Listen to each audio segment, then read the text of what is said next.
Dans la file d'attente du marché, elle a souri par réflexe. Elle ne savait pas qu'il s'agissait du millionnaire le plus discret du pays. Il cherchait secrètement une épouse. Et là, tout a commencé par un sourire timide. Si cette histoire vous intéresse, n'oubliez pas de vous abonner à notre chaîne et dites-nous de quelle ville vous nous regardez, nous continuons.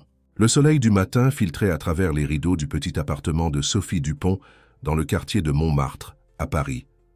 À 32 ans, elle contemplait son reflet dans le miroir avec un mélange de fatigue et de détermination. Ses cernes trahissaient ses nuits d'insomnie, conséquence des dernières semaines passées à digérer la fin de sa relation de 3 ans avec Thomas. C'était sa 3e déception amoureuse consécutive, et chacune laissait des cicatrices plus profondes que la précédente. « Aujourd'hui sera différent », murmura-t-elle, tentant de croire en ses propres paroles tout en appliquant un rouge à lèvres discret. Sophie était professeure de littérature dans un lycée public et adorait son travail, mais dernièrement, même sa passion pour les livres semblait insuffisante pour combler le vide qu'elle ressentait. C'était à des vacances scolaires et pour la première fois depuis des semaines, elle décida de sortir pour autre chose que l'essentiel. Le marché de Belleville n'était pas loin de chez elle, et peut-être qu'une promenade jusque-là pourrait éclaircir ses pensées. Pour Sophie, ce petit geste représentait une tentative de normalité au milieu du tourbillon émotionnel qui la consumait. Le marché était animé comme toujours le samedi. Des étals colorés exhibaient fruits, légumes et épices qui dégageaient des arômes caractéristiques, créant une symphonie sensorielle typique de cet espace. Sophie déambulait dans les allées étroites, choisissant quelques ingrédients pour une recette que sa grand-mère lui avait apprise. Cuisiner avait toujours été son refuge dans les moments difficiles. Peut-être un nouveau hobby ou un voyage, pensait-elle distraite, en prenant un fruit de la passion pour en sentir la texture. Les possibilités de recommencement défilaient dans son esprit comme un film confus, sans direction claire. Après avoir fait ses achats, Sophie se positionna dans la file d'attente de la caisse, plongée dans ses pensées. Elle ne remarqua pas quand elle laissa tomber une petite liste de courses écrite à la main. « Excusez-moi, je crois que ceci est à vous. » La voix grave fit revenir Sophie à la réalité. À ses côtés, un homme tenait le bout de papier. Il était grand, habillé simplement mais élégamment, avec une barbe de quelques jours qui contrastait avec ses yeux verts intenses. « Ah, merci », dit Sophie en récupérant le papier, offrant un sourire sincère et spontané, le premier depuis des semaines. « Je suis tellement distraite aujourd'hui. »« Ça arrive à tout le monde, » répondit-il, lui rendant son sourire. Ce bref moment de gentillesse fut comme une étincelle inattendue. Mathieu Leroy, 38 ans, dirigeait un empire technologique évalué à plusieurs millions. Ses journées étaient remplies de réunions d'entreprise, de décisions stratégiques et de personnes intéressées uniquement par sa fortune. Il se trouvait au marché par hasard. Son chauffeur avait dû faire un arrêt non prévu dans les environs, et Mathieu avait décidé d'en profiter pour découvrir ce lieu devant lequel il était passé tant de fois sans jamais y entrer. Quelque chose dans le sourire de cet inconnu l'avait profondément touché. Il y avait une sincérité déconcertante dans ce geste, quelque chose devenu rare dans son cercle social rempli de sourires calculés et d'intérêts masqués. « Vous venez souvent ici ?» demanda Mathieu, essayant de prolonger la conversation, tandis que la file avançait lentement. « Oui, j'habite près d'ici. Et vous ? Je ne vous ai jamais vu par ici avant. Je ne fais que passer. En fait, j'habite à Neuilly-sur-Seine, mais j'avais un rendez-vous dans le quartier aujourd'hui. » La conversation coula avec une facilité surprenante. Sophie découvrit que Mathieu travaillait dans la technologie, une description volontairement vague qu'il utilisait pour éviter de révéler sa véritable position. De son côté, Mathieu fut enchanté d'apprendre qu'elle était professeure de littérature, une passion qu'il cultivait lui-même secrètement entre les tableurs et les rapports financiers. Quand vint son tour à la caisse, Sophie prit congé avec un autre sourire. « Ce fut un plaisir de discuter avec vous, Mathieu. Tout le plaisir était pour moi, Sophie. » Tandis qu'il observait la professeure s'éloigner, Mathieu ressentit quelque chose qu'il n'avait pas éprouvé depuis des années. Une connexion authentique, dépourvue d'arrière-pensée. Dans son monde, les relations étaient souvent transactionnelles, basées sur ce qu'il pouvait gagner ou offrir. cette brève conversation dans la file du marché avait été complètement différente. Dehors, Sophie réorganisait ses sacs quand elle entendit à nouveau la voix de Mathieu. « Sophie, pardonnez mon audace, mais… » Il hésita, chose rare pour un homme habitué à prendre des décisions rapides impliquant des millions. « Je sais que nous venons de nous rencontrer, mais aimeriez-vous prendre un café un de ces jours ?» La proposition prit Sophie au dépourvu. Son instinct immédiat fut de refuser. Ses blessures émotionnelles étaient encore trop récentes. Mais il y avait quelque chose de différent chez cet homme, une sincérité dans son regard qui contredisait ses défenses internes. « Pourquoi pas ?» répondit-elle, se surprenant elle-même par cette réponse positive. Ils échangèrent leur numéro de téléphone et Mathieu promit d'appeler dans les jours suivants. En rentrant chez elle, Sophie ressentit une légère anxiété mêlée à quelque chose qu'elle n'arrivait pas à identifier clairement. Était-ce de l'espoir? Le lendemain matin, le téléphone de Sophie sonna. C'était Claire Dubois, sa meilleure amie depuis l'époque de la fac de lettres. « Sophie, tu ne vas pas le croire. J'ai obtenu 2 billets pour cette pièce qu'on voulait voir depuis des mois. Dimanche soir, qu'en dis-tu » Claire était l'opposé de Sophie à bien des égards. Extravertie, elle travaillait comme responsable des relations publiques dans une grande entreprise et menait une vie sociale animée. Malgré leurs différences, leur amitié était un havre de paix pour toutes les deux. « Bien sûr, allons-y », répondit Sophie, se sentant enthousiasmée par cette perspective. « Super. Alors quoi de neuf? Tu as rencontré quelqu'un d'intéressant ?» La question de Claire était habituelle depuis la rupture avec Thomas. En fait, Sophie hésita, pensant à la rencontre fortuite au marché. « J'ai rencontré un homme hier, mais ce n'était qu'une brève conversation dans la file d'attente de la caisse. »« Comment est-il? Vous avez échangé vos coordonnées ?» L'enthousiasme de Claire était palpable. « Il a l'air sympa, il s'appelle Mathieu, il travaille dans la technologie, et oui, nous allons prendre un café un de ces jours. » Il y eut un silence à l'autre bout de la ligne. « Mathieu? Quelle coïncidence! J'ai aussi rencontré un Mathieu récemment, lors d'un événement d'entreprise. Serait-ce le même? »« Paris est grand, Claire, j'en doute fort, » répondit Sophie en riant. « De la coïncidence. Il habite à Neuilly-sur-Seine, d'après ce qu'il m'a dit. » Un autre silence, plus prolongé. « Mon Mathieu habite aussi à Neuilly, » dit finalement Claire, avec une intonation étrange dans la voix. Avant qu'elle ne puisse explorer davantage cette coïncidence, Claire dut raccrocher à cause d'une réunion d'urgence. Sophie resta pensive, mais écarta rapidement la possibilité. Il y avait des centaines de Mathieu habitant à Neuilly, certainement. Son téléphone vibra avec un message d'un numéro inconnu. « Bonjour Sophie, c'est Mathieu du marché. Que diriez-vous de ce café demain à 15 h? Je connais un endroit formidable près de la place de Montmartre. » Sophie sourit à son téléphone, tapant rapidement une réponse affirmative. Pour la première fois depuis des mois, elle sentit une étincelle d'enthousiasme s'allumer dans sa poitrine. Ce qu'elle ignorait, c'est que ce simple café changerait complètement le cours de sa vie, entrelaçant son destin avec celui de Mathieu d'une manière qu'elle n'aurait jamais pu imaginer. Le café Sérénité se trouvait dans une rue tranquille, de Montmartre, avec des tables en bois rustiques et des plantes suspendues au plafond. Mathieu arriva 15 minutes avant l'heure convenue, chose inhabituelle pour un homme dont les minutes valèrent des milliers.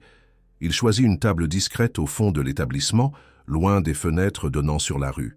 Il ne portait pas son habituel costume italien sur mesure, mais un jean, un t-shirt et une veste légère, un look volontairement décontracté. Son chauffeur particulier, Pierre, avait questionné ce changement de style en le déposant à 2 pâtés de maison du café. « Vous êtes différent aujourd'hui, monsieur le roi », avait observé Pierre, qui le servait depuis plus de 10 ans. « Parfois, nous devons sortir de notre zone de confort, Pierre », avait répondu Mathieu avec un sourire énigmatique. La vérité, c'est que Mathieu avait pris une décision après cette rencontre fortuite au marché. Il voulait faire connaissance avec Sophie comme un homme ordinaire, pas comme le PDG de Leroy Tech, l'une des plus grandes entreprises technologiques de France. Il était las des relations où son argent constituait le principal attrait. Avec Sophie, ce serait différent. Elle connaîtrait d'abord Mathieu, l'homme, pas Mathieu, le millionnaire. À 15 heures précises, Sophie entra dans le café. Elle portait une simple robe à petites fleurs et des sandales plates. Ses cheveux bouclés étaient détachés, encadrant son visage aux traits délicats. Il y avait quelque chose d'authentique dans sa simplicité qui enchantait Mathieu. « Désolé si je vous ai fait attendre, » dit-elle en s'asseyant à la table. « Je viens d'arriver, » mentit Mathieu en souriant. « Cet endroit propose le meilleur café du quartier.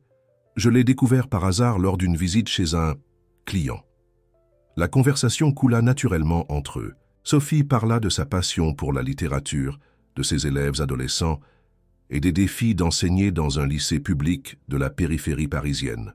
« C'est gratifiant de voir le regard d'un élève quand il comprend enfin le pouvoir transformateur de la littérature, » expliqua-t-elle, les yeux brillants. « Mais j'avoue que c'est parfois épuisant. Les ressources sont limitées, l'infrastructure est précaire. »« Avez-vous déjà pensé à passer dans le privé ?» demanda Mathieu, sincèrement. « Intéressé. Plusieurs fois. Le salaire serait meilleur, les conditions de travail aussi. Mais j'ai l'impression d'être plus utile là où je suis, vous comprenez? Ces élèves ont besoin de quelqu'un qui croit en eux. » Mathieu sentit son admiration grandir. Dans son monde des affaires, les décisions étaient prises en visant le profit et l'efficacité. Le dévouement désintéressé de Sophie était quelque chose de rare et précieux. Quand vint son tour de parler, Mathieu choisit soigneusement ses mots. Il raconta qu'il travaillait dans le conseil en technologie, un demi-mensonge qui omettait le fait qu'il était propriétaire de l'une des plus grandes entreprises du secteur. Il parla de projets, de défis du marché et de sa routine chargée, sans entrer dans les détails concernant des réunions avec des investisseurs milliardaires ou des décisions affectant des milliers d'employés. « En fait, dit-il hésitant, j'envisage de lancer un projet social, quelque chose en rapport avec l'éducation technologique dans les quartiers défavorisés. » Les yeux de Sophie s'illuminèrent. « C'est formidable, Mathieu. La technologie peut ouvrir tant de portes pour ces jeunes. Le problème, c'est que je n'ai pas d'expérience en éducation. Je connais la technologie, les affaires, mais je ne sais pas comment atteindre ces élèves, comment créer un programme vraiment efficace. » Ce fut à ce moment que Mathieu vit l'opportunité parfaite. « En fait, je me demandais, peut-être pourriez-vous m'aider avec ça? Avec votre expérience d'enseignante. » Moi, Sophie parut surprise. « Je ne connais pas grand-chose à la technologie, Mathieu. Mais vous connaissez l'éducation. Vous savez comment impliquer les jeunes. Nous pourrions travailler ensemble. » Il fit une pause stratégique. Évidemment, ce serait un travail rémunéré, une consultation, disons. Sophie hésita. La proposition était tentante. Un travail supplémentaire signifierait un soulagement pour ses finances toujours serrées. De plus, l'idée de contribuer à un projet social s'alignait parfaitement avec ses valeurs. « Je pense que je peux vous aider, oui, » répondit-elle finalement. « Quand commencerions-nous? Que diriez-vous de la semaine prochaine? Nous pourrions nous rencontrer pour discuter. » Des détails. Le café se prolongea pendant 2 heures supplémentaires, la conversation dérivant vers des sujets personnels. Sophie mentionna brièvement ses déceptions amoureuses sans entrer dans des détails douloureux. Mathieu, quant à lui, parla de relations superficielles et de la difficulté de trouver des connexions authentiques dans le monde des affaires.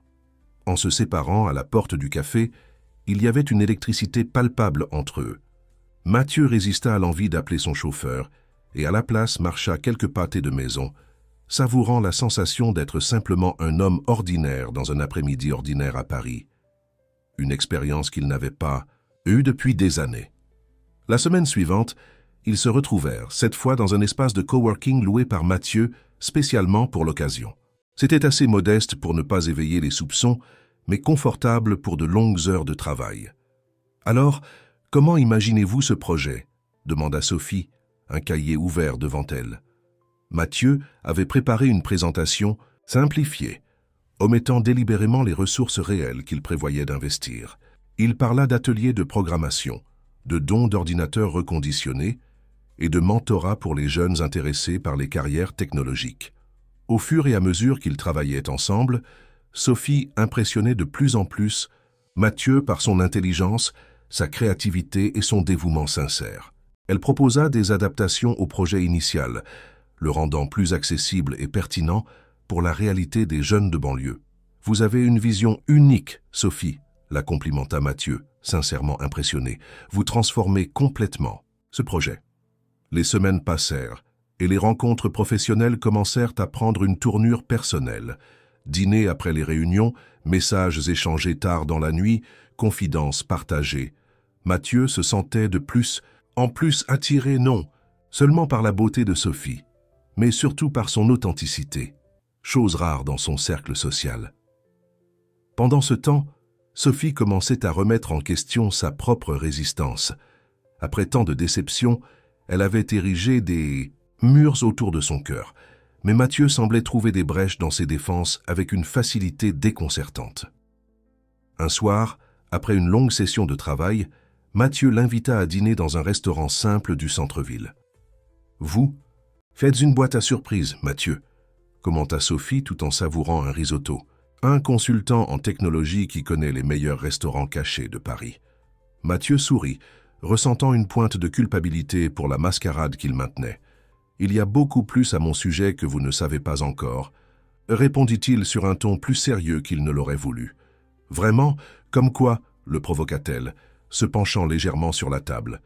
À ce moment, Mathieu faillit tout avouer, faillit révéler qui il était vraiment, sa véritable position, son empire d'entreprise. Mais la peur de perdre ce qu'il construisait le retint.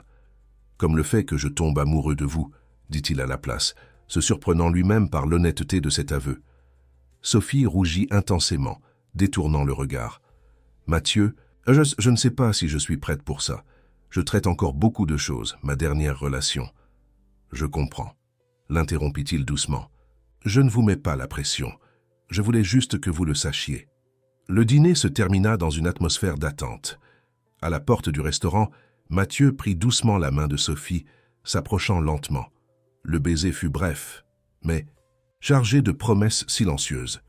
Le lendemain, Sophie n'arrêtait pas de penser au baiser et aux paroles de Mathieu. Pendant un déjeuner avec Claire, elle était si distraite qu'elle toucha à peine à sa nourriture. « La Terre appelle Sophie », plaisanta Claire, claquant des doigts. « Tu es sur une autre planète aujourd'hui. »« Désolé, Claire, c'est que je crois que je m'implique avec Mathieu. » Claire s'ajusta sur sa chaise, soudainement intéressée. « Le gars du marché ? Raconte-moi tout. » Sophie partagea l'histoire du projet social, des rencontres fréquentes, du baiser de la veille. Claire écoutait attentivement, avec une expression de plus en plus intriguée. « Et il n'a jamais mentionné exactement où il travaille, ou son nom de famille ?» demanda Claire d'un ton prudent. « Il a dit qu'il était consultant en technologie. Pourquoi ?» Sophie commença à ressentir une inquiétude croissante. Claire hésita, se mordant la lèvre. « Sophie, je crois que je dois te dire quelque chose. Tu te souviens quand j'ai mentionné avoir rencontré un Mathieu aussi? Eh bien, je pense que nous parlons de la même personne. » « Comment ça ?» La voix de Sophie sortit plus forte qu'elle. « Ne l'avait prévu. Mathieu Leroy, PDG de Leroy Tech. Nous sommes sortis quelques fois il y a environ 1 an. » Claire sortit son téléphone de son sac, cherchant quelque chose. « Regarde, c'est lui. » Elle montra une photo sur son Instagram. Claire souriante aux côtés de Mathieu, en tenue de gala, lors d'un événement d'entreprise. C'était incontestablement le même homme avec qui Sophie avait dîné la veille. Le monde de Sophie sembla s'effondrer. Non seulement Mathieu lui avait menti sur qui il était, mais il avait également eu une relation avec sa meilleure amie. La sensation de trahison était écrasante. « Il ne t'a jamais dit qui il était vraiment ?» demanda Claire, visiblement préoccupée. Sophie secoua la tête négativement, incapable de formuler des mots. Son téléphone vibra dans sa poche. Un message de Mathieu demandant quand ils pourraient se revoir. Elle l'ignora, sentant un nœud se former dans sa gorge. « Que vas-tu faire ?» insista Claire. « Je ne sais pas », répondit Sophie, la voix étranglée. « Vraiment, je ne sais pas. » L'appartement de Sophie devint son refuge durant les 3 jours qui suivirent. Elle ignora les appels insistants de Mathieu, laissant seulement un bref message. « J'ai besoin de temps pour réfléchir. » Elle se concentra sur ses cours, sur la correction de copies, sur n'importe quoi qui puisse distraire son esprit du tourbillon d'émotions qui la consumait. Claire appelait quotidiennement, inquiète de l'état émotionnel de son amie. Pendant l'une de ces conversations, Sophie réussit finalement à poser la question qui la tourmentait le plus. « Comment était ta relation avec lui, Claire ?» La question sortit presque comme un murmure. Il y eut un moment de silence, à l'autre bout. « De la ligne !»« Bref, Sophie, nous nous sommes rencontrés lors d'un événement d'entreprise où ma société fournissait des services. Nous sommes sortis quelques fois, mais nous avons vite réalisé que nous n'étions pas compatibles. Pourquoi, Mathieu? Vit dans un monde très différent du nôtre. Il est incroyablement riche, puissant, habitué à avoir tout ce qu'il veut. Au début, c'est éblouissant. Ensuite, tu réalises que tu n'appartiendras jamais vraiment à cet univers. Les paroles de Claire tombèrent comme des pierres dans l'estomac de Sophie. C'était exactement ce qui l'effrayait. Mathieu avait construit un mensonge pour se rapprocher d'elle, cachant qui il était vraiment. Comment faire confiance à quelqu'un qui a commencé une relation sur la base de mensonges? Le 4e jour, la sonnette de son appartement retentit. Sophie regarda par le judas et vit Mathieu tenant un bouquet de tournesol, ses fleurs préférées, comme elle l'avait mentionné en passant lors d'une de leurs rencontres. Hésitante, elle ouvrit la porte. Mathieu semblait abattu, avec des cernes prononcées et une barbe de plusieurs jours. « Je peux entrer ?» demanda-t-il, d'une voix qui mêlait espoir et appréhension. Sophie acquiesça silencieusement, s'écartant. Le petit appartement, avec ses livres empilés sur des étagères improvisées et ses meubles simples, semblait encore plus petit avec la présence imposante de Mathieu. « Claire t'a parlé, n'est-ce pas ?» Il alla droit au but, posant les fleurs sur la table basse. « Oui, de qui tu es vraiment, et de vous deux. » La voix de Sophie sortit plus ferme qu'elle ne l'espérait. Mathieu passa la main dans ses cheveux, dans un geste d'évidente frustration. « J'allais te le dire, Sophie, j'attendais juste le bon moment. » Le bon moment, elle laissa échapper un rire amer. « Après combien de mensonges, Mathieu? Ou devrais-je t'appeler Monsieur le Roi? »« Je n'ai jamais menti sur qui je suis en tant que personne, » se défendit-il. « J'ai simplement omis des détails sur ma vie professionnelle. »« Des détails ?» Sophie croisa les bras. « Tu es PDG de l'une des plus grandes entreprises technologiques du pays. Ce n'est pas un détail. Et le projet social, c'était juste une excuse pour te rapprocher de moi. » Mathieu s'assit sur le canapé, soudain épuisé. « Le projet est réel, Sophie. Aussi réel que mes sentiments pour toi. Je voulais que tu me connaisses pour ce que je suis, pas pour ce que j'ai. » Et Claire, c'était réel aussi. Il hésita, choisissant soigneusement ses mots. « Nous sommes sortis quelquefois, oui, mais il n'y a jamais rien eu de sérieux entre nous. Je ne savais pas que vous étiez amis jusqu'à ce que tu mentionnes son nom. » Sophie s'assit dans le fauteuil opposé, maintenant délibérément distançait. « Pourquoi devrais-je te croire maintenant? Parce que je suis complètement honnête pour la première fois. » Mathieu se pencha en avant, la regardant dans les yeux. « Sophie, j'ai passé toute ma vie entourée de personnes intéressées, uniquement par mon argent, ma position. Quand je t'ai rencontré à ce marché, quand j'ai vu ton sourire, c'était la première fois depuis des années que je me sentais vu comme une personne, pas comme le millionnaire Mathieu le Roi. » Il y avait une vulnérabilité authentique dans sa voix qui fit vaciller le cœur de Sophie. Une partie d'elle voulait croire, voulait s'abandonner à ce qu'ils ressentaient l'un pour l'autre. Mais les cicatrices des déceptions passées étaient encore trop fraîches. « J'ai besoin de temps, Mathieu, pour assimiler tout ça. » Il acquiesça, respectant sa décision. « Le projet continue, si tu veux toujours y participer. Sans pression, sans attente au-delà du professionnel. » Après le départ de Mathieu, Sophie s'assit sur son minuscule balcon, observant l'animation de la rue tout en essayant d'organiser ses pensées. Le téléphone sonna, c'était Claire à nouveau. « Alors, il est apparu ?» demanda son amie anxieuse. « Oui, il vient de partir. » « Qu'a-t-il dit ?» Sophie résuma la conversation, se sentant émotionnellement vidée. « Je ne sais pas quoi faire, Claire. Une partie de moi veut le croire, mais tu as peur de... » « Pas de faire mal à nouveau, » compléta Claire. « Écoute, Sophie, je vais te dire quelque chose qui va peut-être te surprendre. Donne-lui une chance. »« Comment ça? Je pensais que tu me conseillerais de fuir en courant. Mathieu n'est pas un mauvais gars, Sophie. Il vit simplement dans un monde où il est difficile de faire confiance aux gens. Avec moi, ça n'a pas fonctionné parce que nous sommes trop différents. Mais avec toi, j'ai vu comment il te regarde sur cette photo que tu m'as envoyée.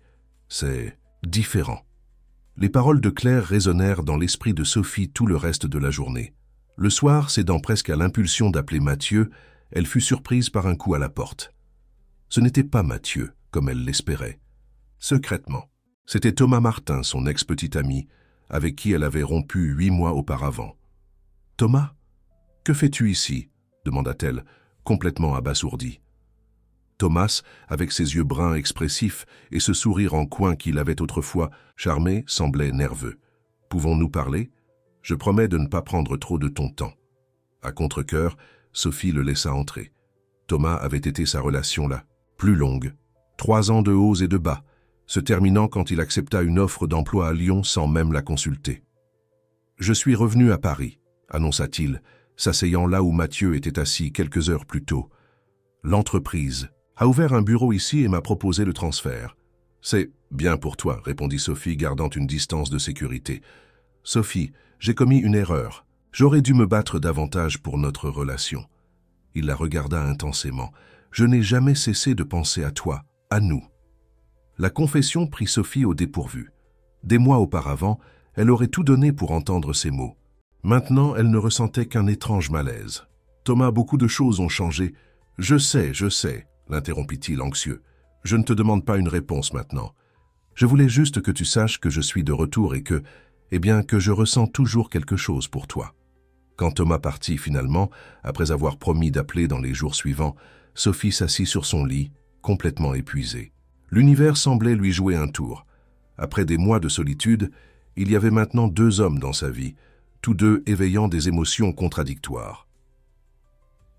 Le lendemain matin, elle prit une décision. Elle appela Mathieu, fixant un rendez-vous pour discuter du projet social. Ce serait strictement professionnel, une occasion d'évaluer si elle pouvait vraiment lui faire confiance. Ils se retrouvèrent dans un café différent, loin de leur lieu habituel.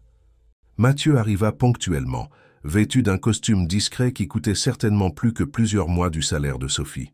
« Merci d'avoir accepté de me voir, » dit-il, avec un sourire prudent.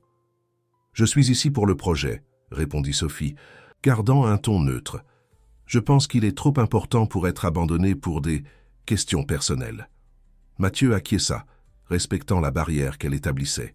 Il présenta les progrès qu'il avait réalisés. Il avait déjà sécurisé un espace dans un quartier de la banlieue Est, acquis des ordinateurs et entamé le processus de recrutement d'instructeurs bénévoles. À mesure qu'ils discutaient des détails pratiques, Sophie réalisait que le projet était authentique. Mathieu s'en souciait vraiment, investissant un temps et des ressources considérables sans rechercher un quelconque retour financier ou publicité. « Pourquoi est-ce si important pour toi ?» demanda-t-elle, sincèrement curieuse. Mathieu hésita, comme s'il décidait combien de lui-même révéler. « Ma mère était professeure dans une école publique, » dit-il finalement. « J'ai grandi en la voyant lutter pour donner des opportunités aux élèves, utilisant souvent son propre salaire pour acheter du matériel de base.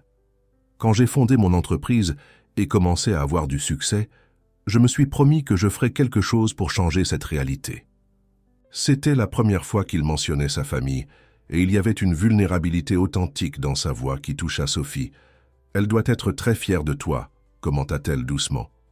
Un sourire triste traversa le visage de Mathieu. « Elle n'est plus parmi nous. Un accident de voiture, il y a 5 ans. Mais j'espère que oui, qu'elle est fière, où qu'elle soit. » Le moment de connexion fut interrompu par le téléphone de Sophie, un message de Thomas demandant s'il pouvait dîner ce soir-là. Mathieu remarqua son expression changer. « Tout va bien ?»« Oui, c'est juste. » Sophie hésita, incertaine de ce qu'elle devait partager. « Mon ex-petit ami est revenu à Paris. Il est apparu à mon appartement hier. » Quelque chose passa dans les yeux de Mathieu. Une ombre d'inquiétude, peut-être de la jalousie. « Je comprends. Et tu ressens encore quelque chose pour lui ?»« Que je ne sais pas, » répondit Sophie honnêtement. « Tout est très confus en ce moment. » Ils terminèrent la réunion avec des plans concrets pour le lancement du projet la semaine suivante. À la sortie du café, Mathieu prit doucement la main de Sophie. « Je sais que je t'ai demandé de me faire confiance, puis j'ai brisé cette confiance, » dit-il, avec une sincérité palpable. « Mais si tu me donnes une chance, je promets qu'il n'y aura plus jamais de secret entre nous. » Sophie regarda leurs mains jointes, sentant la chaleur réconfortante de son toucher. « Je ne peux rien promettre maintenant, Mathieu. J'ai besoin de résoudre beaucoup de choses avec moi-même d'abord. » Il acquiesça compréhensif. « Je serai là quand tu seras prête, sans pression. » Ce soir-là, Sophie rencontra Thomas pour dîner. Ce fut une soirée agréable, remplie de souvenirs et de rires.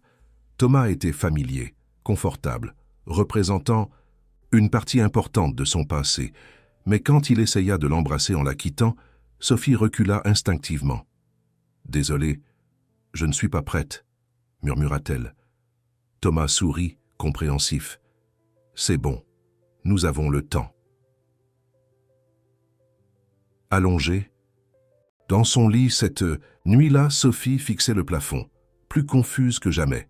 Thomas représentait le connu, le sûr. Mathieu était le nouveau, l'incertain, mais il éveillait des sentiments qu'elle n'avait jamais éprouvés auparavant. Son téléphone s'illumina avec un message de Mathieu.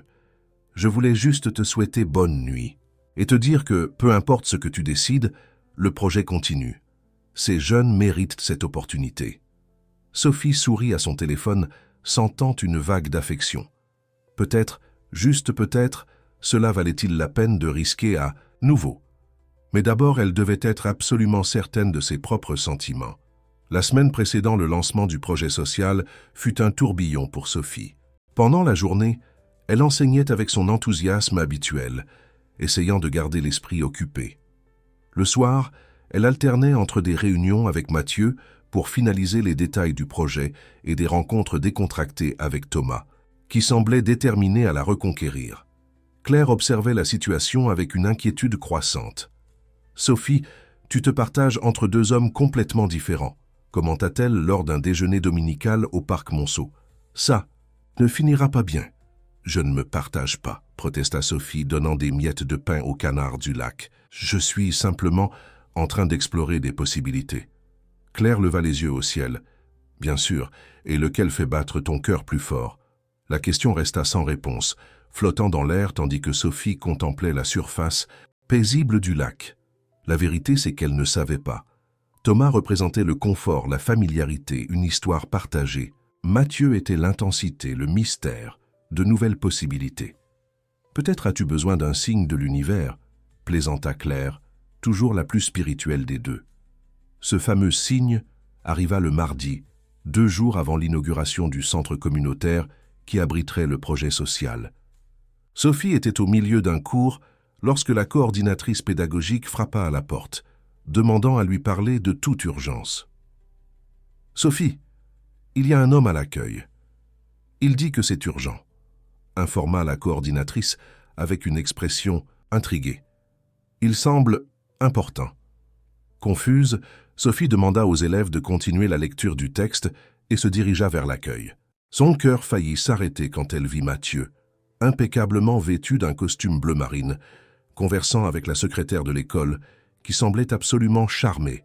« Mathieu, que fais-tu ici ?» demanda-t-elle, consciente des regards curieux des employés et des élèves.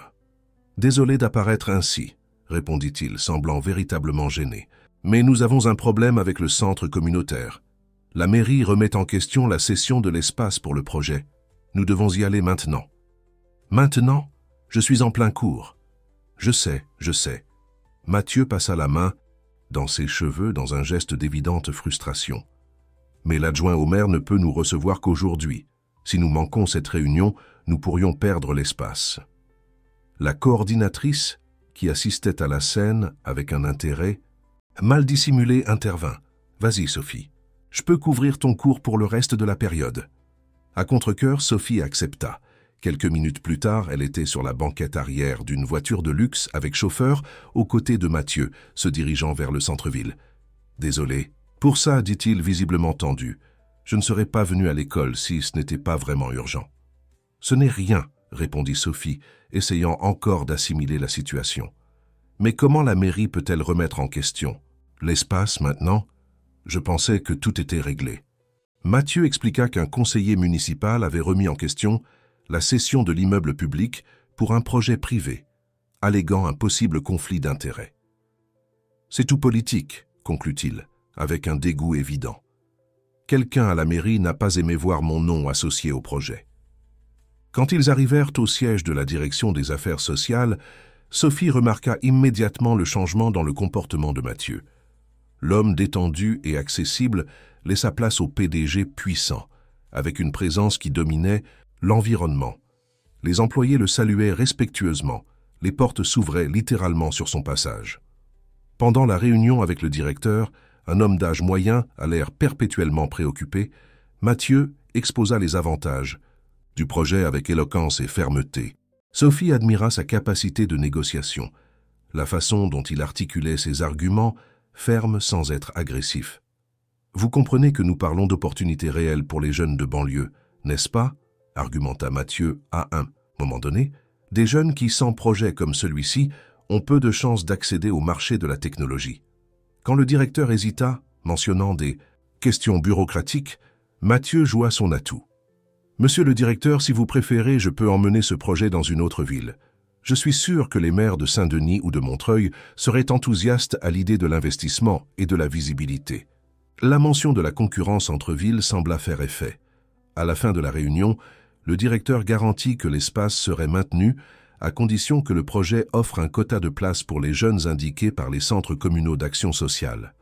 Sur le chemin du retour, Sophie était silencieuse, traitant ce qu'elle avait observé. « Tu vas bien ?» demanda Mathieu, remarquant son expression pensive. « Oui, juste, impressionnée, » répondit-elle honnêtement. « Te voir dans cet environnement, la façon dont tout le monde te traite, comment tu exerces le pouvoir. » Mathieu la regarda intensément. « Ce n'est qu'une facette de ce que je suis, Sophie, pas la plus importante. »« Je sais. » Elle sourit légèrement. « En fait, c'était admirable la façon dont tu as défendu le projet. » Son regard s'adoucit. « C'est parce que j'y crois. Je crois en toi. » Ce soir-là, Thomas apparut sans prévenir à l'appartement de Sophie, apportant une bouteille de vin et de la cuisine italienne du restaurant où ils avaient célébré leur première année de relation. « J'ai pensé que nous pourrions revivre de bons moments, » dit-il, avec ce sourire qui avait un jour fait fondre le cœur de Sophie. Ils dînèrent sur le petit balcon, parlant du passé et des projets de Thomas pour son avenir à Paris. Il évoqua la possibilité d'acheter un appartement, peut-être dans le même quartier où Sophie habitait. « Ce serait comme un nouveau départ pour nous, » insinua-t-il, prenant sa main sur la table. Sophie retira doucement sa main. « Thomas, je dois être honnête avec toi. Je fréquente quelqu'un d'autre. » Son expression se durcit momentanément, mais s'adoucit rapidement. « C'est sérieux ?» ?»« Je ne sais pas encore, c'est compliqué. » Thomas s'acquiesça lentement. « Je comprends, mais je veux que tu saches que je n'ai pas renoncé à nous, Sophie. Ce que nous avons vécu était trop réel pour simplement le laisser derrière. » Quand il partit, Sophie se sentit partagée. Il y avait une affection sincère pour Thomas, des années d'histoire partagées, mais quand elle fermait les yeux, c'était le visage de Mathieu qu'elle voyait, le son de sa voix qui résonnait dans ses pensées. Le matin de l'inauguration du centre communautaire, Sophie se réveilla avec un message de Mathieu. « C'est le grand jour. Quoi qu'il arrive entre nous, je veux que tu saches que tu as rendu ce projet bien meilleur que je n'aurais jamais pu le faire seul. » Le centre communautaire se trouvait dans un quartier de la banlieue Est. Le bâtiment, autrefois abandonné, avait été complètement rénové, avec des salles équipées d'ordinateurs dernier cri, une petite bibliothèque et même une cafétéria. Quand Sophie arriva, elle trouva Mathieu en conversation avec les instructeurs bénévoles, de jeunes professionnels de la technologie qui consacreraient quelques heures par semaine au projet. Il la présenta à tous comme « l'esprit brillant » derrière la méthodologie du projet, une reconnaissance qui la fit rougir de fierté. La cérémonie d'inauguration fut simple, sans la présence de la presse que Mathieu avait délibérément évitée. « Je ne veux pas que cela devienne un événement marketing », avait-il expliqué quelques jours plus tôt. « L'accent doit être mis sur les jeunes, pas sur moi ou mon entreprise. » Pendant que Mathieu s'adressait au petit public composé de jeunes de la communauté et de leurs familles, Sophie l'observait d'un regard neuf. Il y avait une sincérité authentique dans son dévouement au projet, une générosité qui allait au-delà du simple don financier. Après la cérémonie officielle, alors que les invités exploraient les installations, Mathieu s'approcha de Sophie qui observait un groupe d'adolescents émerveillés par les nouveaux ordinateurs. « Alors, qu'en penses-tu » demanda-t-il, avec un mélange de fierté et d'anxiété. « Car c'est incroyable, Mathieu. Ça va faire une vraie différence dans la vie de ces jeunes. » Il sourit, mais il y avait quelque chose d'autre dans son regard, une vulnérabilité que Sophie voyait rarement. « Je voulais te montrer quelque chose, » dit-il, la guidant vers une salle au fond du couloir. C'était une petite bibliothèque avec des étagères remplies de livres de littérature française et mondiale. Au centre, une plaque discrète. « Bibliothèque Marie-le-Roi » L'éducation est l'arme la plus puissante pour changer le monde. Paris était ma mère, expliqua Mathieu la voix émue. Elle aurait adoré cet endroit, elle aurait adoré te connaître. Sophie se sentit profondément touchée par ce geste. Impulsivement, elle prit la main de Mathieu, entrelaçant ses doigts aux siens. Je suis sûr qu'elle serait très fière. Mathieu regarda leurs mains jointes, puis le visage de Sophie. Lentement, comme pour lui donner le temps de reculer, il se pencha et l'embrassa. Ce fut un baiser doux, presque révérencieux, si différent de l'intensité du premier qu'ils avaient partagé. Le moment fut interrompu par le bruit de la porte qui s'ouvrait. « Sophie, je te cherchais et… » La voix de Thomas mourut quand il vit la scène. Sophie s'écarta brusquement de Mathieu. « Thomas, que fais-tu ici ?»« Tu as mentionné l'inauguration hier, » répondit-il, le visage pâle. « J'ai pensé te faire une surprise, soutenir ton projet. » Ses yeux se fixèrent sur Mathieu, l'évaluant. « Mais je vois que j'arrive à un moment inopportun. » Avant que Sophie ne puisse répondre, Thomas se retourna et sortit rapidement de la salle. Elle fit mine de le suivre, mais Mathieu retint doucement son bras. « Peut-être vaut-il mieux lui laisser du temps, » suggéra-t-il, avec une compréhension sincère dans la voix. « Non, je dois expliquer. » Sophie hésita, incertaine de ce qu'elle devait exactement expliquer. Elle ne devait pas d'explication à Thomas, ils n'étaient pas en couple. Mais l'expression de douleur sur son visage l'avait ébranlé. « Vas-y, » dit finalement Mathieu, lâchant son bras. « Je comprends. » Sophie trouva Thomas sur le parking, sur le point de monter dans sa voiture. « Thomas, attends. » Il se retourna, avec une expression qui mêlait chagrin et résignation. « Alors c'est lui, le gars que tu fréquentes ?»« Oui, » répondit Sophie, optant pour l'honnêteté. « Ça a commencé avec le projet, mais maintenant c'est personnel, » compléta Thomas, avec un sourire triste. « Il semble avoir réussi. » Il y avait une insinuation dans ses paroles, qui irrita Sophie. « Ce n'est pas pour ça que je m'intéresse à lui. » Thomas leva les mains en signe de reddition. « Désolé, je ne voulais rien insinuer. C'est juste que… » Il hésita, cherchant les mots justes. « J'ai pensé que nous aurions une autre chance. »« Sophie, que ce que nous avions était trop spécial pour finir comme ça. »« C'était spécial, » confirma Sophie avec sincérité. « Mais les gens changent, Thomas. J'ai changé. » Il acquiesça lentement, comme s'il comprenait enfin quelque chose d'important. « Il te rend heureuse ?» La question prit Sophie par surprise. « Nous apprenons encore à nous connaître, mais oui, il me rend heureuse. » Thomas s'approcha, l'embrassant doucement sur le front. « Alors c'est ce qui compte. Tu mérites d'être heureuse, Sophie, même si ce n'est pas avec moi. » Tandis qu'elle observait Thomas s'éloigner dans sa voiture, Sophie ressentit un étrange mélange de soulagement et de nostalgie. C'était comme si un chapitre important de sa vie se terminait enfin, laissant place à quelque chose de nouveau. Le centre communautaire devint rapidement un succès. Avec plus de jeunes intéressés que de places disponibles, Sophie consacrait 3 après-midi par semaine au projet, après ses cours au lycée. Voir l'enthousiasme des adolescents, dont beaucoup étaient ses propres élèves, était une récompense qu'aucun salaire ne pourrait égaler.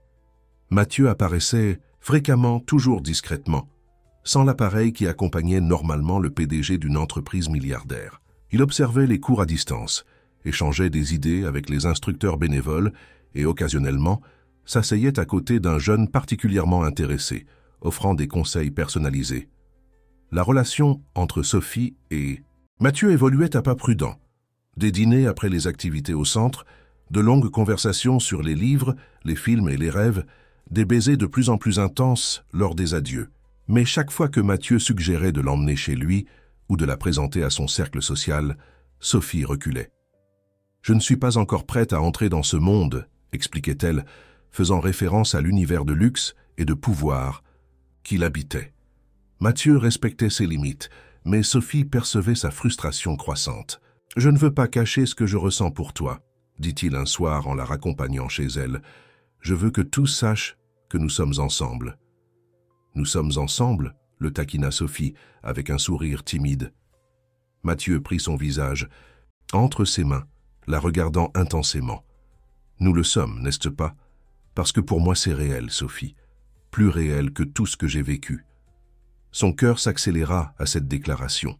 « Oui, nous sommes ensemble », répondit-elle finalement, scellant la confirmation par un baiser. La semaine suivante, Mathieu l'a surpris avec une invitation. L'Eurowhitech organiserait un dîner de bienfaisance pour collecter des fonds pour des projets sociaux, y compris le centre communautaire. « Je veux que tu sois à mes côtés, dit-il, tenant ses mains, comme ma partenaire, pas seulement dans le projet, mais dans la vie. » Sophie hésita. Ce seraient ses débuts officiels dans le monde de Mathieu, un monde de vêtements de marque, de bijoux coûteux et de conversations sur des investissements millionnaires. Un monde où elle, avec son salaire de professeur et ses vêtements de grande surface, serait inévitablement jugée. « Je ne sais pas si je m'intégrerai dans ce milieu, » confessa-t-elle, verbalisant ses craintes. Mathieu sourit avec tendresse. « Tu n'as pas besoin de t'intégrer dans un quelconque moule, Sophie. Tu as juste besoin d'être qui tu es, la femme incroyable dont je suis tombé amoureux. » Le mot « amoureux » flotta entre eux, chargé de sens. C'était la première fois que Mathieu exprimait ses sentiments aussi directement. « Je suis amoureuse de toi aussi », répondit Sophie, se surprenant elle-même par la facilité de cet aveu. Le sourire de Mathieu illumina tout son visage. À ce moment, il semblait plus jeune, plus léger, comme si un poids avait été retiré de ses épaules. « Alors tu viendras avec moi au dîner ?»« Oui », accepta Sophie, décidant d'affronter ses peurs. « Mais je n'ai rien à me mettre pour un tel événement. »« Laisse-moi m'occuper de ça », répondit Mathieu, l'embrassant doucement. Le lendemain, une boîte fut livrée à l'appartement de Sophie. À l'intérieur, une robe de soie bleu pétrole, élégante sans être ostentatoire, accompagnée d'une paire de chaussures et d'un petit sac de créateur. Une carte accompagnait le cadeau. « Pour que tu te sentes aussi spécial que tu l'es vraiment. Avec amour, M. » Sophie admira la robe, sentant la texture luxueuse du tissu entre ses doigts. Elle était parfaite, sophistiquée sans être exagérée, élégante sans ressembler à un déguisement. Mathieu la connaissait bien, comprenant qu'elle ne se sentirait jamais à l'aise avec quelque chose de trop tape à l'œil. Le soir du dîner de bienfaisance, Claire apparut pour l'aider à se préparer. « Tu es absolument éblouissante », déclara son amie, ajustant le tombé de la robe. « Mathieu va avoir une attaque quand il te verra. »« Je suis nerveuse, Claire », confessa Sophie, tout en appliquant un rouge à lèvres discret. « Et si je ne m'intègre pas? Et si tout le monde s'aperçoit que je n'appartiens pas à ce monde ?» Claire la prit par les épaules, la regardant droit dans les yeux. « Sophie, écoute-moi bien. Tu n'as pas besoin d'appartenir à un monde autre que le tien. Mathieu t'a choisi exactement pour qui tu es. Ces événements sont pleins de gens qui prétendent être ce qu'ils ne sont pas. Tu seras la seule authentique dans cette salle. » Les paroles de son ami calmèrent un peu les nerfs de Sophie. Quand la sonnette retentit annonçant l'arrivée de Mathieu, elle respira profondément, se préparant à franchir la prochaine étape dans leur relation. Mathieu était incroyablement élégant dans son smoking, mais ce fut son expression en la voyant qui importa vraiment. Ses yeux s'écarquillèrent, suivis d'un sourire d'admiration pure. « Tu es sans mots », balbutia-t-il, véritablement stupéfait. L'événement avait lieu dans l'un des hôtels les plus luxueux de Paris. L'entrée du couple ne passa pas inaperçue. Le puissant PDG de l'Eurowhitech, connu pour sa discrétion concernant sa vie personnelle, accompagné d'une femme inconnue dans le circuit social de l'élite parisienne. Qui est-elle? Sophie entendait les murmures, tandis que Mathieu la guidait à travers la salle, saluant des connaissances. La première heure fut un test d'endurance. Sophie souriait poliment, tandis qu'elle était présentée à des dizaines de personnes dont elle oubliait immédiatement les noms. Elle répondait aux mêmes questions à répétition. Oui, elle était professeure. Oui, elle travaillait sur le projet social de l'Eurowhitech. Non, ils ne se connaissaient pas depuis longtemps. Certains regards étaient ouvertement curieux, d'autres subtilement condescendants. Une femme particulièrement snob, épouse d'un investisseur important, examina Sophie de haut en bas comme si elle évaluait une marchandise de qualité douteuse. « Professeur, comme c'est intéressant », commenta-t-elle avec un sourire qui n'atteignait pas ses yeux. « Et où enseignez-vous, ma chère ?»« Dans un lycée public de la banlieue nord », répondit Sophie, gardant sa dignité. « Ah, le système public, si noble de votre part. » Le ton était sans équivoque condescendant. Avant que Sophie ne puisse répondre, Mathieu intervint, glissant un bras possessif autour de sa taille. Sophie n'enseigne pas seulement, elle a développé toute la méthodologie pédagogique de notre projet social, Grâce à elle, nous transformons la vie de dizaines de jeunes. » La fierté dans sa voix était palpable, et Sophie ressentit une vague de gratitude. Mathieu n'essayait pas de l'élever aux yeux de cette femme. Il déclarait sans mots qu'il la considérait déjà au-dessus de tout jugement superficiel. Après le dîner, Mathieu monta sur scène pour un bref discours. Il parla de responsabilité sociale des entreprises, de l'importance d'investir dans les nouvelles générations et, à la surprise de Sophie, de la façon dont elle avait été fondamentale pour donner vie au projet du centre communautaire. Parfois, nous trouvons l'inspiration dans les endroits les plus inattendus, dit-il, la regardant directement. Un sourire sincère dans un marché peut complètement changer notre perspective de vie. Le cœur de Sophie s'accéléra en reconnaissant la référence. À leur première rencontre, Mathieu déclarait effectivement ses sentiments devant l'élite des affaires de Paris. Lorsque l'événement touchait à sa fin, Mathieu la conduisit vers une terrasse privée, loin des regards curieux. La vue de la ville illuminée était à couper le souffle. « Tu as été incroyable ce soir, dit-il, l'enlaçant par derrière tandis qu'ils contemplèrent Paris. Désolé si à un moment je t'ai mise mal à l'aise. »« C'était plus facile que... » « Je ne l'espérais, » répondit Sophie s'appuyant contre sa poitrine, « principalement parce que tu étais à mes côtés tout le temps. » Mathieu la tourna face à lui, tenant ses mains. « Je veux que tu sois toujours à mes côtés, Sophie, » dit-il, avec une intensité qui lui coupa le souffle. « Je sais que c'est tôt, que nous apprenons encore à nous connaître, mais je n'ai jamais été aussi sûr de quelque chose dans ma vie. » Il fit une pause, comme s'il organisait ses pensées. « Je ne te demande pas une réponse maintenant. Je veux juste que tu saches que pour moi ce n'est pas passager. Ce que je ressens pour toi est permanent. » Sophie sentit des larmes se former dans ses yeux. Elle avait imaginé de telles déclarations d'innombrables fois dans ses relations précédentes, mais toujours suivies de déception. Avec Mathieu, pour la première fois, elle croyait en la sincérité des mots. « Je veux aussi être à tes côtés, » répondit-elle, la voix émue. « Je crois aussi en ce que nous construisons. » Le baiser qu'ils partagèrent à ce moment fut différent des précédents, plus profond, plus significatif, comme s'ils scellaient un pacte non verbalisé entre eux. La nuit parfaite, cependant, aurait une fin inattendue. Alors qu'ils retournaient vers la salle principale, ils furent interceptés par une élégante femme d'âge moyen que Sophie n'avait pas remarquée auparavant. « Mathieu, mon chéri, je t'ai cherché toute la soirée. » s'exclama-t-elle, l'embrassant sur la joue avec familiarité. « Hélène, » répondit Mathieu, visiblement tendu, « je ne savais pas que tu serais ici ce soir. »« Ton père a insisté pour que je vienne, » répondit la femme, avant de tourner son attention vers Sophie. « Et qui est cette adorable jeune femme ?» Mathieu hésita une seconde, presque imperceptiblement. « Hélène, voici Sophie Dupont. Sophie, voici Hélène Leroy, ma belle-mère. » La révélation prit Sophie complètement au dépourvu. Dans toute leur conversation sur la famille, Mathieu n'avait jamais mentionné un père vivant ou une belle-mère. « Belle-mère ? Quel terme désuet !» rit Hélène, étudiant Sophie avec intérêt. « Je suis l'épouse du père de Mathieu. Il n'a pas mentionné que nous serions ici ce soir. » « En fait, Mathieu n'a jamais mentionné que son père était vivant, » répondit Sophie, incapable de cacher sa confusion. Un silence inconfortable tomba sur le trio. Hélène haussa un sourcil parfaitement dessiné. « Intéressant. Mathieu a toujours été sélectif sur ce qu'il partage, n'est-ce pas, mon cher ?» Mathieu semblait véritablement mal à l'aise, chose rare pour un homme habituellement sûr de lui. « Sophie et moi apprenons encore à nous connaître, Hélène. »« Bien sûr, répondit la belle-mère, avec un sourire énigmatique. « Eh bien, je ne vais pas vous déranger. Ton père est à la table principale, au cas où tu voudrais. » À le saluer. Sur ce, elle s'éloigna élégamment, laissant une traînée de parfums coûteux. Sophie se tourna vers Mathieu, avec une expression qui mêlait douleur et confusion. « Ton père est vivant ? Pourquoi ne l'as-tu jamais mentionné ?»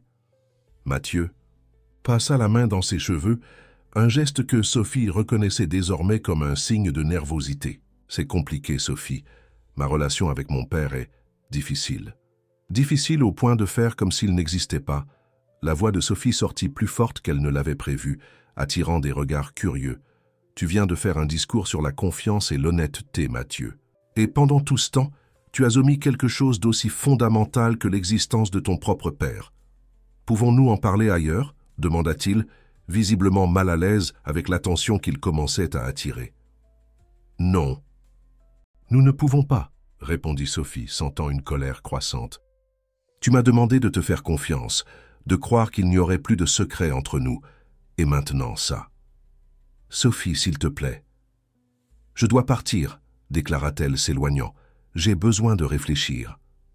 Laisse-moi au moins te raccompagner, implora Mathieu la suivant. Non, je vais appeler un taxi. Ou mieux, je vais demander à Claire de venir me chercher. La détermination sur le visage de Sophie fit comprendre qu'il ne servirait à rien d'insister. Mathieu observa, impuissant, tandis qu'elle s'éloignait parmi les invités, la tête haute malgré les larmes qui commençaient à se former dans ses yeux. Des heures plus tard, réfugiée dans son petit appartement, Sophie se confiait à Claire. « Comment puis-je faire confiance à quelqu'un qui ment sur quelque chose d'aussi basique que sa propre famille ?» questionnait-elle, tandis que son amie servait un autre verre de vin. « Peut-être a-t-il des raisons, Sophie, » pondéra Claire. « Les relations familiales peuvent être compliquées, surtout pour des personnes avec le niveau de richesse de Mathieu. »« Il ne s'agit pas d'être riche ou non, » rétorqua Sophie, frustrée. « Il s'agit d'honnêteté. Comment puis-je croire quoi que ce soit qu'ils disent maintenant ?» Claire observa son amie attentivement. « Tu cherches des raisons de t'éloigner de lui, » déclara-t-elle finalement. « Tu as peur de ce que tu ressens, de l'engagement qu'il offre, et tu utilises cela comme excuse. » Les mots frappèrent Sophie comme une gifle. « Ce n'est pas vrai, protesta-t-elle, mais sa voix manquait de conviction. « C'est vrai, et tu le sais, insista Claire. Depuis que je te connais, tu fuis quand les choses commencent à devenir trop sérieuses. Tu l'as fait avec Thomas, avec Laurent avant lui. Et maintenant tu essaies de faire la même chose avec Mathieu. » Sophie fixa son verre de vin, réfléchissant aux paroles de son amie. Il y avait une vérité en elle, une vérité inconfortable qu'elle n'était pas prête à affronter. « Il aurait dû me le dire, » murmura-t-elle, s'accrochant aux derniers vestiges d'indignation. « Oui, il aurait dû, » acquiesça Claire. « Et tu devrais lui donner la chance de s'expliquer. La question est, veux-tu une explication ou veux-tu une excuse pour fuir ?» La question resta sans réponse, flottant dans l'air comme une accusation silencieuse. Une semaine passa depuis l'incident, au dîner de bienfaisance, une semaine pendant laquelle Sophie ignora les appels et les messages de Mathieu, se plongeant dans ses cours et dans le travail au centre communautaire, où elle prenait soin d'apparaître uniquement aux heures où elle savait qu'il ne serait pas présent. Les élèves remarquèrent sa distraction, son sourire forcé, les cernes que le maquillage ne parvenait pas à dissimuler complètement. Claire appelait quotidiennement, alternant entre offrir son soutien et questionner l'entêtement de son ami. « Il est venu à mon bureau aujourd'hui », révéla Claire lors d'un de ses appels. Il semblait dévasté, Sophie. Il voulait savoir comment tu allais, si tu avais besoin de quelque chose. « Que lui as-tu dit ?» demanda Sophie, sentant une pointe de culpabilité. « Je lui ai dit que tu es la personne la plus têtue que je connaisse, mais aussi la plus juste, et que, quand tu seras prête, tu l'écouteras. » Sophie soupira, fixant le plafond de sa chambre. « Je ne sais pas si je suis juste, Claire. Peut-être que j'exagère. Il n'y a qu'une façon de le découvrir, en lui parlant. » Mais l'opportunité de parler survint plus tôt que Sophie ne l'espérait. Le vendredi, en arrivant pour son cours au centre communautaire, elle trouva la salle occupée par un groupe d'élèves enthousiastes autour d'un homme d'environ 60 ans, aux cheveux grisonnants et à l'allure élégante, qui expliquait quelque chose sur les langages de programmation. « Professeur Sophie, quelle surprise !»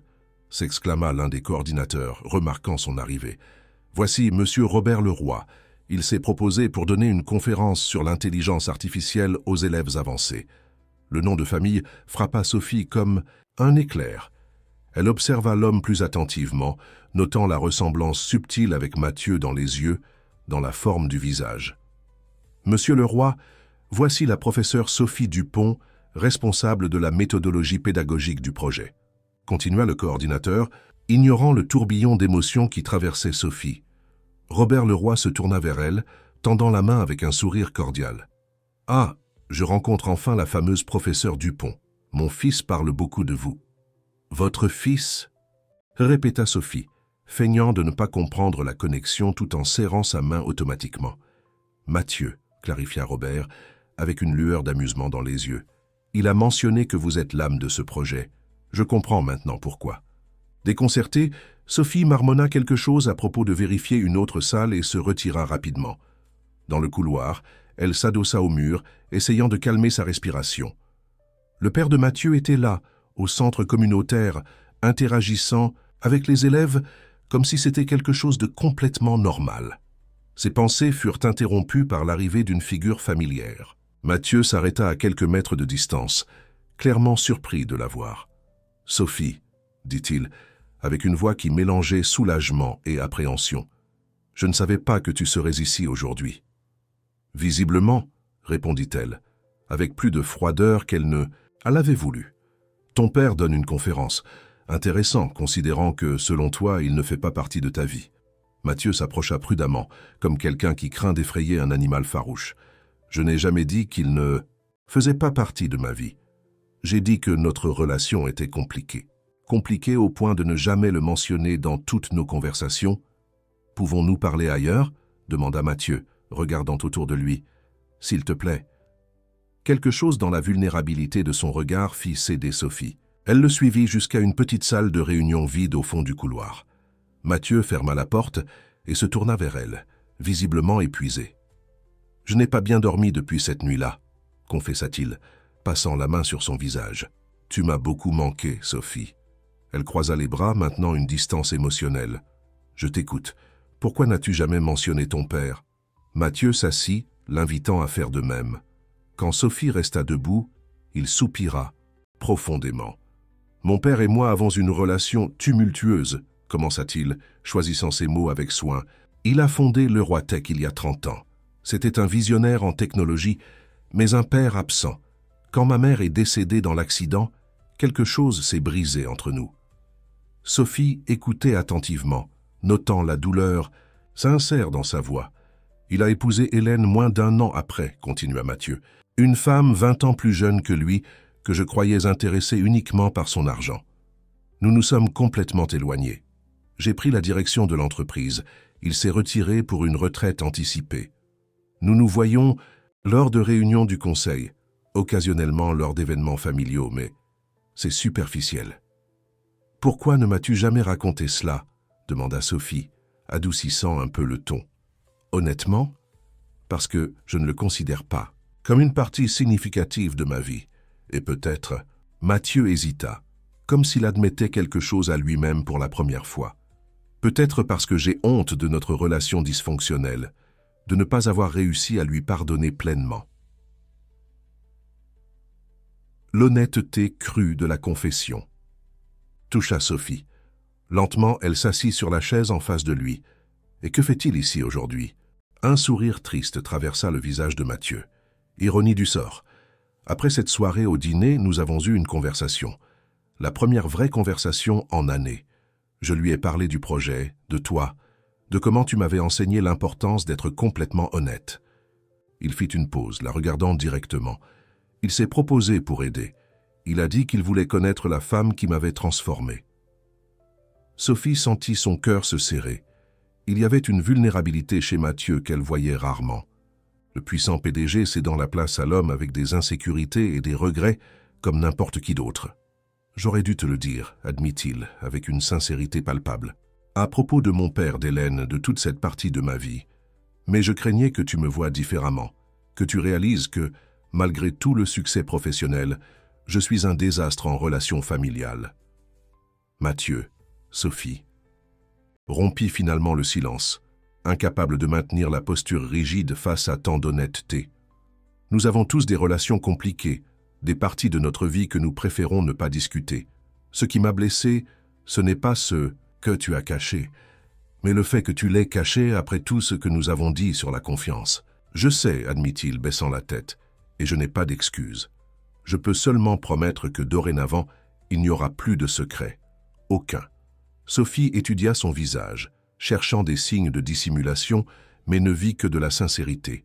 Il y avait encore de la douleur, mais aussi le désir de comprendre, de trouver un chemin de retour vers ce qu'il construisait.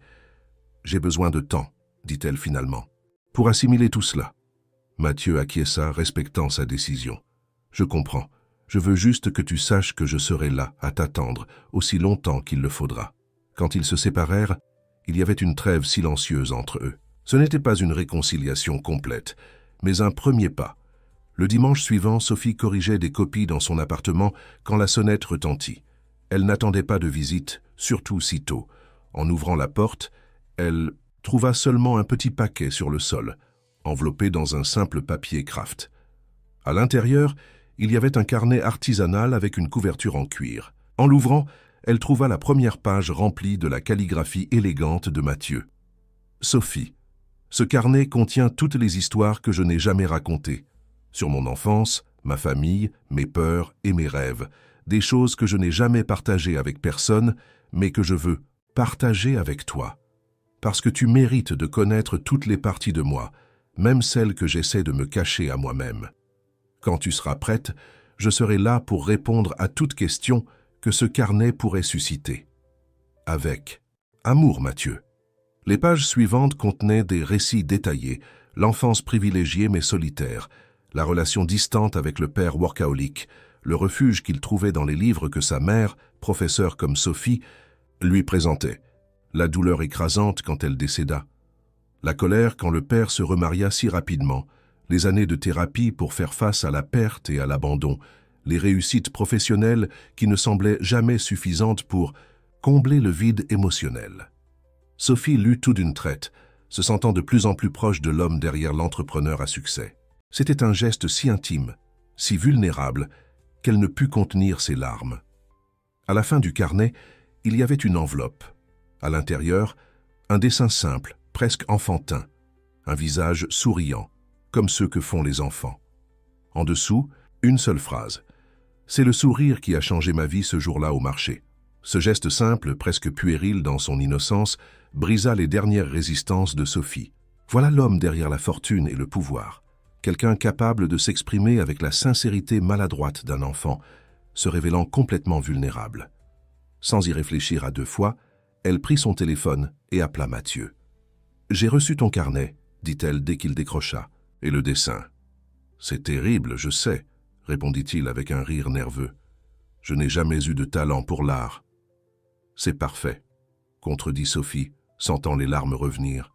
« C'est le geste le plus sincère que quelqu'un ait jamais fait. Pour moi. » Un silence chargé d'émotions flotta entre eux. « Je peux te voir aujourd'hui » demanda finalement Mathieu, l'espoir évident dans sa voix. « Oui, » répondit Sophie sans hésitation. « J'ai très envie de te voir. » 2 heures plus tard, ils marchaient côte à côte dans le parc Monceau, partageant une glace comme un couple ordinaire un dimanche ensoleillé. Il n'y avait pas de chauffeur, de garde du corps ou de signe quelconque de la vie luxueuse de Mathieu. Ils étaient simplement 2 personnes réapprenant à se faire confiance. « J'ai mieux connu ton père après la conférence », commenta Sophie, tandis qu'il s'asseyait sur un banc au bord du lac. « Il est différent de ce que j'imaginais. » Mathieu sourit, véritablement intéressé. « Comment ça ?»« Plus accessible. Il est resté presque 2 heures à répondre aux questions des élèves, avec une patience incroyable. Ensuite, il a voulu tout savoir sur le projet, sur la méthodologie que j'ai développée. Il a toujours été un excellent professeur, admit Mathieu avec une note de fierté réticente. Avant de fonder l'entreprise, il enseignait à la Sorbonne. Je crois que j'ai hérité cela de lui, la capacité d'expliquer des concepts complexes de façon simple. Vous êtes plus semblable que tu ne l'admets, observa Sophie serrant doucement sa main. Mathieu acquiesça pensif. Nous essayons. Après cette soirée au dîner, nous avons eu quelques conversations difficiles mais nécessaires. Il a admis des erreurs qu'il n'avait jamais reconnues auparavant. Et moi, j'ai réalisé que j'avais peut-être été injuste dans certains jugements, comme à propos d'Hélène. Exactement. J'ai découvert que c'est elle qui l'a encouragé à renouer avec moi, à participer au projet. Mathieu laissa échapper un rire autodépréciatif. Apparemment, j'ai un talent spécial pour mal juger les gens. Sophie se pencha, l'embrassant, doucement. Pas tous les gens. Le baiser s'approfondit, chargé de réconciliation et de promesses renouvelées. Quand ils se séparèrent, Mathieu avait une lueur différente dans le regard.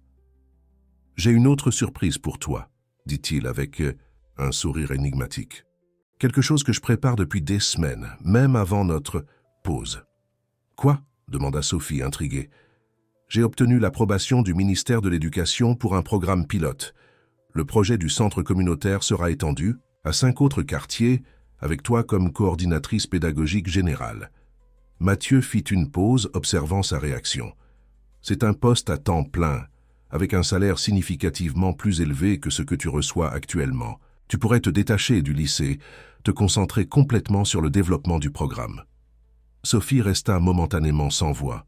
C'était une opportunité incroyable, quelque chose dont elle rêvait, impacter l'éducation à une échelle beaucoup plus grande. « Mathieu, c'est incroyable », répondit-elle finalement, « mais je ne veux pas que tu penses que je suis avec toi pour ce genre d'opportunité professionnelle. » Il serra ses mains fermement. « Je ne penserai jamais cela. La proposition est basée exclusivement sur ton mérite professionnel. En fait, c'est le ministère qui a suggéré ton nom après avoir évalué les résultats préliminaires du centre. Mon père a déjà parlé avec le ministre et ils veulent t'interviewer la semaine prochaine. » La mention du père de Mathieu, maintenant activement impliqué dans le projet, montrait combien les choses avaient changé en seulement une semaine. Ce n'était pas seulement leur relation qui se reconstruisait, mais aussi les connexions familiales que Mathieu avait négligées pendant si longtemps. « J'y réfléchirai sérieusement », promit Sophie, sincèrement émue par cette possibilité. Tandis que le soleil commençait à se coucher, teintant le ciel de tons orangés, Mathieu l'étreignit, fortement, comme s'il craignait qu'elle puisse disparaître. « J'ai failli te perdre à cause de ma peur d'être complètement honnête, » murmura-t-il contre ses cheveux. « Je ne commettrai plus jamais cette erreur. » Sophie se blottit contre sa poitrine, sentant son cœur battre au même rythme que le sien. « Nous commettons tous des erreurs, Mathieu. L'important est d'en tirer des leçons. » Cette nuit-là, pour la première fois, Sophie ne retourna pas à son appartement. Elle accepta l'invitation de Mathieu à découvrir sa maison, un penthouse élégant avec vue sur le parc Monceau, décoré avec un mélange surprenant d'art contemporain et de chaleur domestique. Le lendemain matin, elle se réveilla dans Havre, ses bras observant le soleil levant par la large fenêtre de la chambre. Il y avait une sensation de paix, d'appartenance qu'elle n'avait jamais expérimentée auparavant. Comme si, après tant de détours et de malentendus, elle était finalement exactement là où elle devait être. 3 mois s'étaient écoulés depuis la réconciliation au parc Monceau. Le programme éducatif s'était étendu comme prévu. Sophie assumant le poste de coordinatrice pédagogique générale. Son travail impactait maintenant des centaines de jeunes dans différents quartiers de Paris, ouvrant des portes que beaucoup n'auraient jamais imaginées possibles. Le changement professionnel avait apporté des défis, bien sûr. Il y avait la bureaucratie à naviguer, les attentes institutionnelles à gérer et le scepticisme occasionnel de ceux qui la voyaient, uniquement comme la petite amie de Mathieu Leroy. Mais Sophie affrontait tout avec la même détermination qui la caractérisait depuis toujours, prouvant sa valeur à travers des résultats concrets et des propositions innovantes. Sa vie personnelle avait également subi des transformations. Bien qu'elle conservât son appartement à Montmartre, mon petit coin d'indépendance, comme elle l'appelait affectueusement, elle passait la plupart des nuits dans le penthouse de Mathieu. Ses vêtements simples partageaient maintenant l'espace avec des pièces de créateur dans le vaste dressing de Mathieu. Ses livres usés de littérature se mélangeaient aux volumes d'affaires et de technologie sur les étagères. C'était une intégration graduelle de mondes, parfois maladroite, souvent enrichissante pour les deux. Mathieu avait appris à apprécier les soirées de musique dans des bars sans prétention et les foires aux livres d'occasion. Sophie, de son côté, commençait à se sentir plus à l'aise lors d'événements d'entreprise et de dîners formels, bien qu'elle préférât toujours les rencontres plus intimes. Ce samedi matin, Sophie était particulièrement enthousiaste. Le premier groupe d'élèves du centre communautaire original avait terminé le cours avancé de programmation et une cérémonie de remise des diplômes aurait lieu l'après-midi. Pour beaucoup de ces jeunes, ce serait le premier certificat reçu de leur vie, un symbole tangible d'accomplissement et de nouvelles possibilités. « Nerveuse ?» demanda Mathieu, l'enlaçant par derrière tandis qu'elle finissait de se maquiller. « Un peu », admit Sophie, souriant à son reflet dans le miroir. « C'est comme voir mes propres enfants diplômés. » Mathieu embrassa doucement son cou. Ils ont eu la meilleure mentor possible. Beaucoup ont déjà reçu des offres de stage, tu sais. Des entreprises partenaires ont été impressionnées par leur niveau de préparation. Le mérite leur revient entièrement, répondit Sophie, toujours modeste. Ils ont surmonté tant d'obstacles pour arriver jusqu'ici. Mathieu la tourna face à lui, tenant son visage entre ses mains. Le mérite est partagé. Sans toi, sans ta vision, rien de tout cela n'existerait. Son regard avait une intensité différente ce matin-là, quelque chose que Sophie ne pouvait pas définir exactement. Il y avait de la nervosité, de l'anticipation, comme s'il était sur le point de dire quelque chose d'important. « Tout va bien ?» demanda-t-elle, intriguée.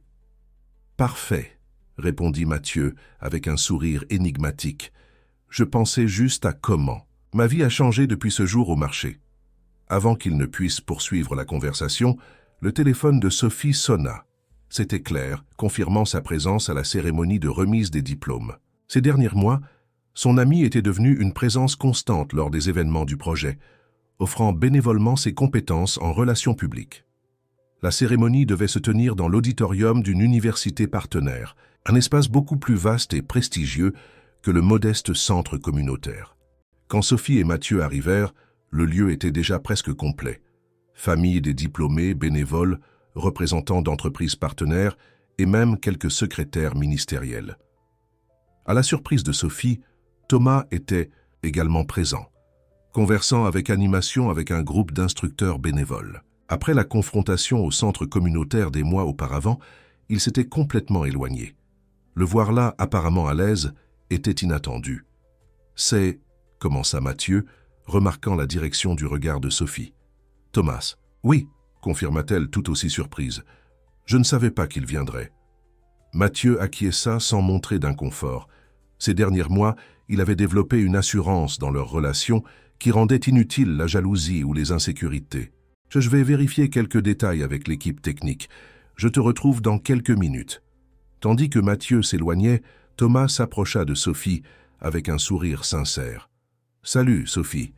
J'espère que ma présence ne te dérange pas. »« Bien sûr que non, » répondit-elle, sincèrement. « Je suis juste surprise.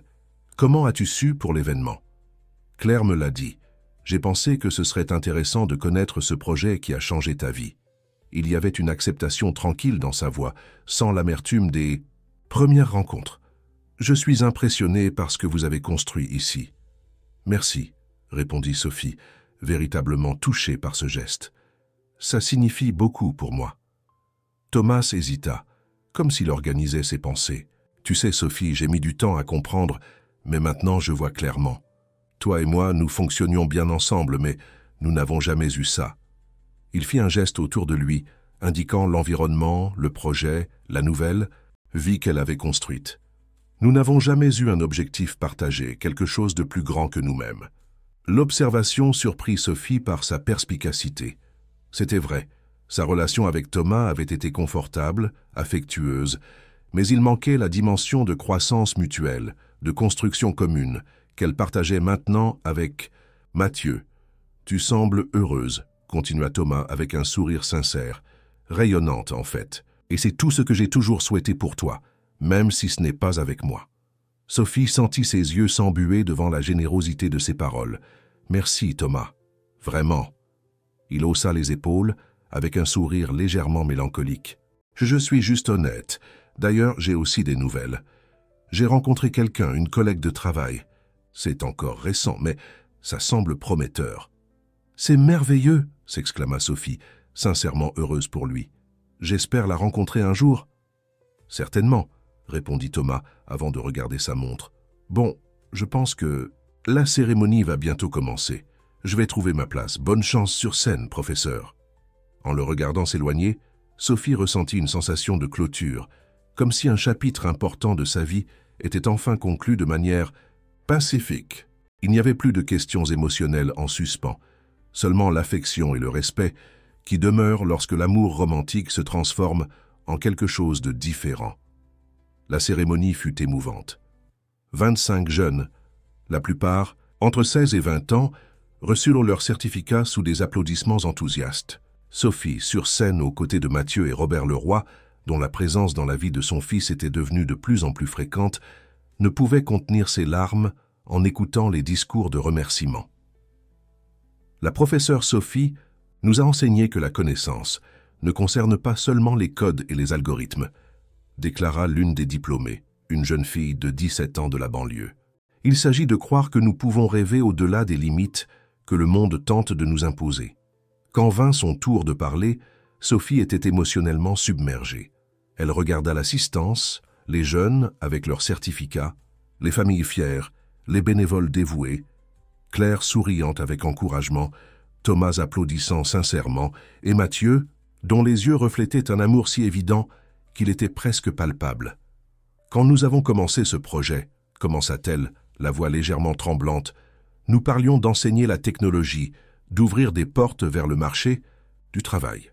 Des objectifs importants, sans aucun doute, mais ce que nous avons construit ensemble est allé bien au-delà. Elle fit une pause, cherchant les mots justes. Nous avons construit une communauté, un espace où chaque personne peut être vue dans sa totalité, où les potentiels sont reconnus et nourris, où les rêves sont pris au sérieux. Et cela, c'est révolutionnaire.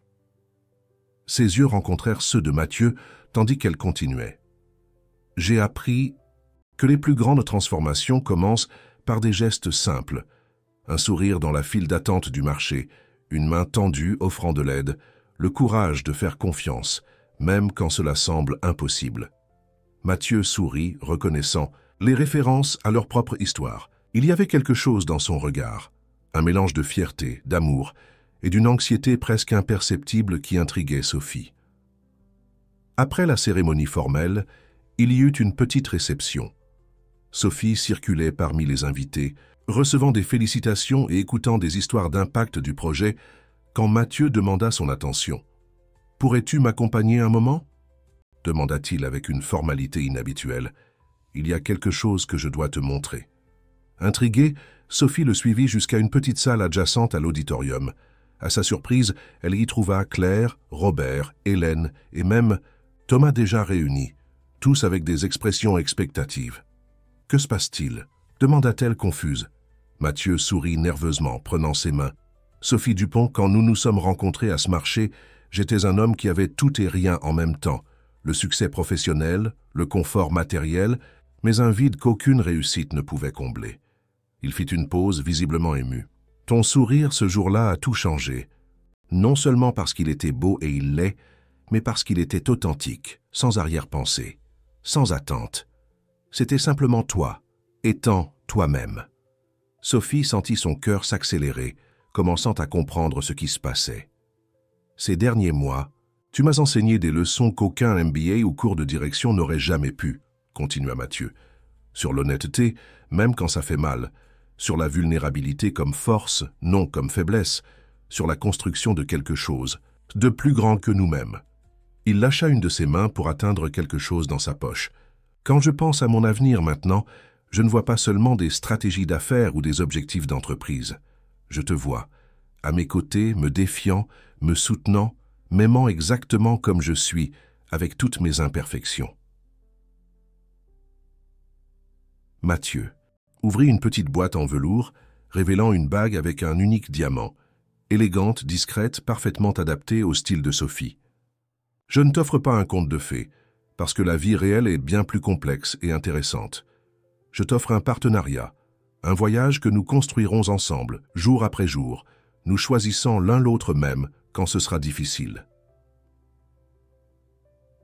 S'agenouillant, devant elle, les yeux embués, Mathieu posa la question « Sophie Dupont, me ferais-tu l'honneur de m'épouser ?»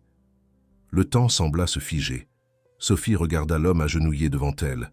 Pas le PDG puissant, pas le millionnaire, mais simplement Mathieu, avec toutes ses vulnérabilités et ses forces, ses peurs et ses rêves.